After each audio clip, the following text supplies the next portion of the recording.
There's a pretty one, Ulysses.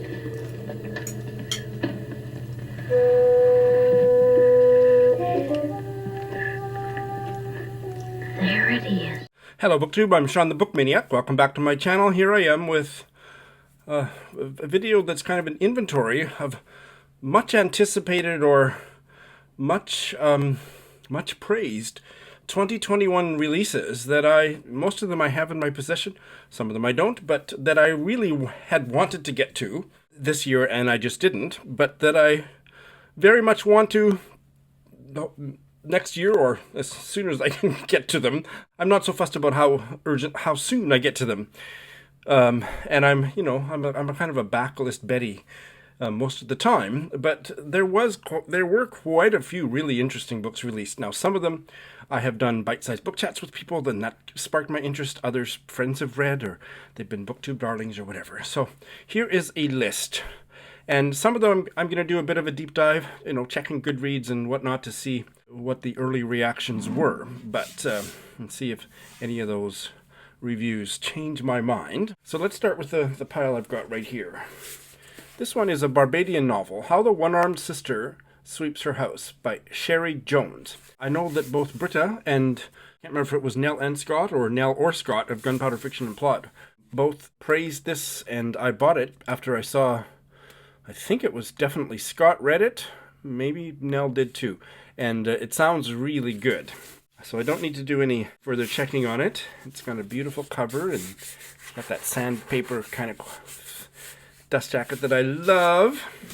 And here is a collection of short stories by a queer Cambodian-American young man who sadly took his own life before the book could be published. Afterparties by Anthony Veasna So. And let's see what people are saying about it, because they've got a lot of hype, not only because of the sad end of the author. It has a 4.06 rating, and let's see who among my friends has read it. Roxanne gave it 4 stars. She's not my friend, by the way. Fraser Simons gave it 4 stars, but said it was a fairly uneven experience. Alex gave it 4 stars. Okay, yeah, and some others have given it 5 stars. So, yeah, I want to try them. I love short stories. The reviews have been quite positive. Time will tell whether some of them have just been kind of sympathy ratings. I don't know. I hope not, but I'm sure look forward to giving it a try. The Russian-German writer Alina Bronsky had a new book, the translation into English of which came out this year, My Grandmother's Braid, translated from the German by Tim Moore. I have read and quite, I would say, loved her The Hottest Dishes of the Tartar Cuisine. It's an old review. I'll put a link to it, but I have no idea. I don't think I was much of a book reviewer back then. I'm not sure much has changed, but this one I think has not been getting such good reviews, but I'm going to read it anyway. The protagonist lives with his grandparents in a refugee residence in Germany. The refugee, Max, is a dullard, according to his grandmother, who is comically cruel. Well, we've met comically cruel characters in Alina Bronsky before, the Hottest Dishes of the Tartar Cuisine. I'll read one more sentence from the blurb here. Germany is full of Germans, the residence is full of Jews, and Max's grandmother, and these are Russian refugees, by the way, and Max's grandmother cannot decide who she disparages more, the Germans or the Jews. Well, that sounds fun and very politically incorrect. Let's see who's read it and what they thought. It's got a 3.6 rating. Okay, Madeline, who used to be a booktuber, a German booktuber, gave it 5 stars. But yeah, it's got a midland, but I expect it's quite provocative for some readers. I'm not sure that any of her books have had a much higher rating, but I really enjoyed The Hottest Dishes of the Tartar Cuisine. So I look forward. Anybody who's read it out there, obviously I don't follow you on Goodreads because I would have seen your review or your rating here. I will, and it's short, so who knows? I might even get to this by the end of the year, but that's highly unlikely. Robert Seethaler, the Austrian writer's new novel in English translation, The Field, came out this year, and I bought it, and that's as far as I got. It's a portrait of a community in a small town, and it's told in the perspective of a lot of dead people talking from beyond the grave, or from within the grave, which I'm not sure that will work for me, but let's see.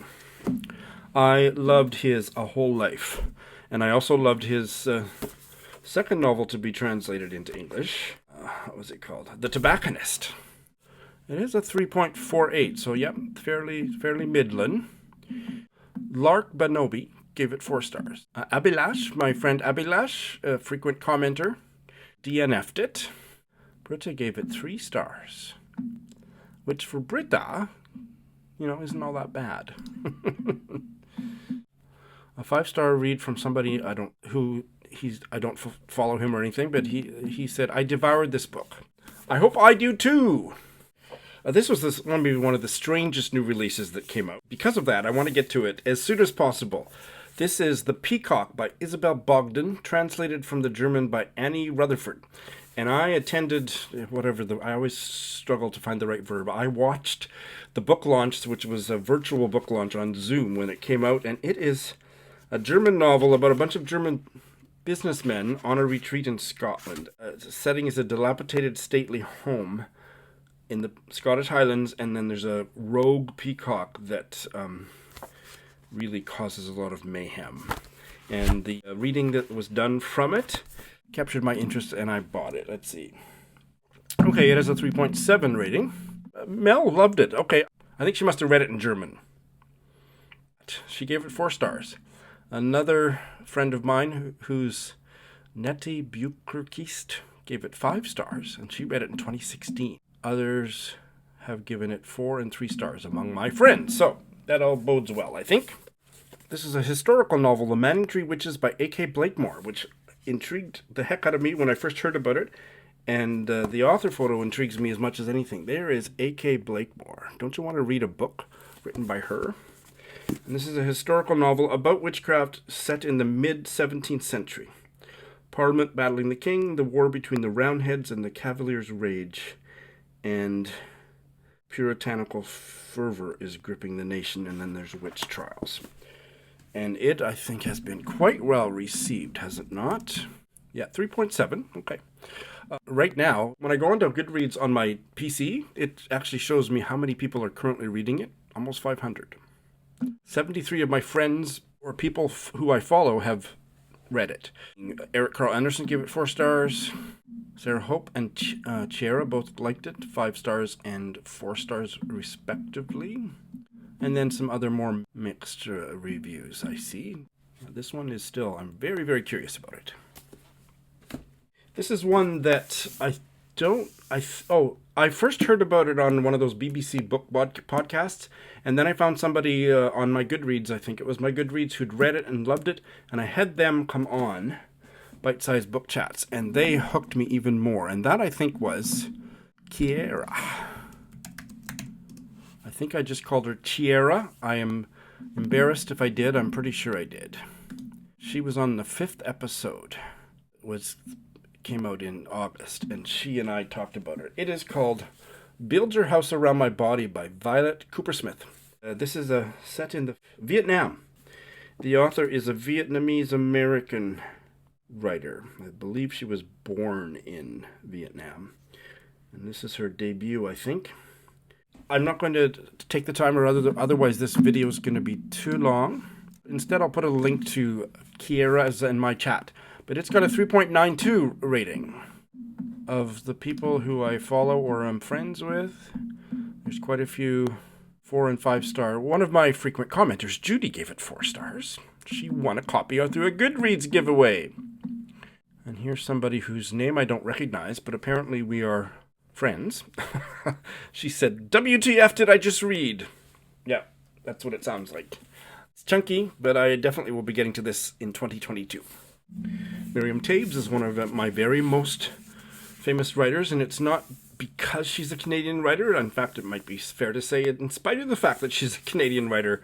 And her new novel, Fight Night, was up for awards. I don't know how many it won, but it was nominated for a bunch of awards. And I think most reviews I've heard have been mediocre, except my friend Lindy, who absolutely loved it. Let's see what kind of a rating it has.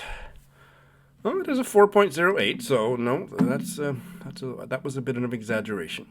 When I look at the first few of my friends' reviews, they're all 4 and 5-star reviews, so I think that I know I've heard somebody say it was just so-so. Oh, Greg of Supposedly Fun. Greg, you spoiled the rating. He liked the child narrator. He thought this continues Toews' strength about combining comedy and poignancy. He thought it was too predictable. Unbelievable twists and turns. Funny but lacking in the end. All right, well, let's see who I agree with. Lindy or Greg? Do I have to choose sides? We'll see. I've heard nothing but good things about Claire Fuller's Unsettled Ground. I didn't get to it. I'm not going to spend any time on this one because it's been fairly well talked about it. I know that Britta loved it, and I can't remember who else, but I don't think I've heard a negative review of it. I have read her swimming lessons and loved it, or I'd say liked it. Quite almost loved it. I have her debut, or Endless Number Days here, which I haven't read. And she is a personal friend and a book club member with Eric's, a book club that Eric is in with a few very high-ranking British novelists. I'm so envious. I can't wait to get to this one. The last one that I have a paper copy of is the one that I believe it won the Governor General's Award. Let's see. No, I think it was just short. It was shortlisted for the Governor General's Award. An Indigenous novel, Home Waltz by G.A. Grisenthwaite, which is quite a mouthful of a surname. He is a member of the Lytton First Nation. And this is a story about a 15-year-old... Oh, I don't know how to pronounce that name. This is I need to learn how to pronounce these. How to say Intlakatmk. First of all, you have to make sure that your tongue is right behind your front teeth. Ntla, Gatmk. Intlakatmk. Intlakatmk. Okay, I just looked it up. Intlakatmk. His ethnicity is Intlakatmk. And there's the spelling, and here's what she... How to say Intlakatmk. First of all, you have to make sure that your tongue is right behind your front teeth. Gatmk. In the Kapamuk. I think that's the best I can do, but I need to do better. This is his novel about a 15-year-old mixed blood Unthakapamuk boy trying to find his place in a small, mostly native town. And what have the reviews been like for this? 4.3. Okay. And Fraser couldn't finish it, and he's the only one. Lindy hasn't even read it. Well, I want to read it soon so I can be proud of having read one book like this that Lindy hasn't read yet. Oh, I think I'm going to read her the introduction to this one tomorrow. I did just that, and we both loved it. I have to read it early in 2022. I loved it. She won't see the video until after that. So those are the ones that I have paper copies of. I have a few more, and I'm going to go through them a little more quickly. And I know Lindy has read this one. This is the latest nonfiction book by Helen Humphreys. Field Study, Meditations on a Year at the Herbarium, which I don't think we need to know any more about the book. I know that Lindy loved it. It's got a 4.28 rating, and I have read one of her nature books before that I loved. Lindy gave it 5 stars, and none of my other friends have read it. So good enough. Yep. The Strangers by Katherena Vermette. I did manage to get an e-copy of this, because all the hard copies have just sold out, or it's been supply chain issues or whatever. So I will be getting to this. I think it's probably fairly easy to get in Canada. I'm not sure, but I know that Lindy loved it. I think it was her favorite to win. 4.3 rating on Goodreads. Fraser gave it 4. Somebody else gave it 4. Lindy gave it 5. Intergenerational saga. One of the protagonists, Cedar, has spent a lot of time in foster homes and goes to live with her estranged father. And these would be Indigenous, perhaps Métis characters, as that is the background of the author. Can't wait. Another one that I did on my bite-sized book chats that I am so excited to finally try is Radiant Fugitives by Nawaaz Ahmed. And this is a very queer novel, a debut, 3.7 rating, 3 generations of a Muslim Indian family. in Obama-era San Francisco and Texas. And there is, I believe the mother is very ill. One of the protagonists is a lesbian, and there's all kinds of family dynamics. It sounded really, really excellent. I interviewed Sarah Hope about this one, and she had never really heard of it. Well, I just only barely heard of it. That's why I invited her, and she totally sold me on it. I have the ebook. I can't wait to get to it. I'll put a link to our chat about that. Oh, one that Lindy sold me on. Sheung-King. You are eating an orange, you are naked. And she and I talked about it in the Giller prize list video. You should go look that up. I'll put a link in the show notes. And just for the title, right? Just that title. You are eating an orange, you are naked. Okay, I hereby think that you should all send me pictures of yourselves naked eating an orange, and that will be the nice way to finish off the year, don't you? Okay, this is an addendum because I'm almost finished editing, and I, edited a whole bunch of dead air out of that video, and I want to add 2 more. So, one is a book that was put on my radar late in the year by Eric Carl Anderson. I'm pretty sure, maybe I'd heard the title, but when I watched what he had to say about it, I bought it. And that is All One Word Oldladyvoice by Elisa Victoria, translated by Charlotte Whittle, translated from the Spanish. And this is a publication by the Fabulous and Other Stories. And this is about a young woman. I'm not sure exactly how young she is, but her mother's in the hospital with a grave illness, and she spends the summer with a grandma, waiting to hear what's going to happen next. Is she going to go home? Is she going to be sent to a convent school as an orphan? There's no rules at her grandma's, but it's that kind of a story. So, childhood narrators are often problematic for me, but this one sounded pretty interesting, and I love the title. Let's see what others besides Eric have to say about it. It has a 3.79 rating with 2,000 ratings. So I've only got one friend, Anne, whoever that is. Hello, Anne. I don't know who you are. Gave it 3 stars. All of the ratings that are coming up on Goodreads are written in Spanish, but a lot of them are 5-star reads. So, I'm curious about this one. And then this is one, finally, this is one that I put on my putting my money where my mouth is video at the beginning of 2021, where I said I'd pre-ordered a bunch. And then because of a certain famous booktuber who shall remain nameless, who commented on this video to say, oh, it's not very good, I canceled my pre-order. Open Water by Caleb Azuma Nelson. And that's a debut novel. And so now I've heard many really positive reviews, most of which say it's really good, especially for a debut. And so I'm kicking myself that I canceled my pre-order, but I now have the ebook. One of the guys on the Backlisted podcast talked about it in that fabulous... My favorite part of the Backlisted podcast is when they just talk about recent reading at the beginning, which often takes half of the episode. And one of those famous, fabulous hosts talked at length about how much he loved Open Water. So this has a 4.17 rating, and it's about 2 young black British people who meet at a pub. He's a photographer, she's a dancer, and it goes from there. I think it's kind of a love story, but it has a lot of stuff going on that apparently is 145 pages that is apparently very satisfying. So I want to get to this. Nelson is a British Ghanaian writer and photographer living in southeast London. So I've heard really good things about it. So I will be getting to it.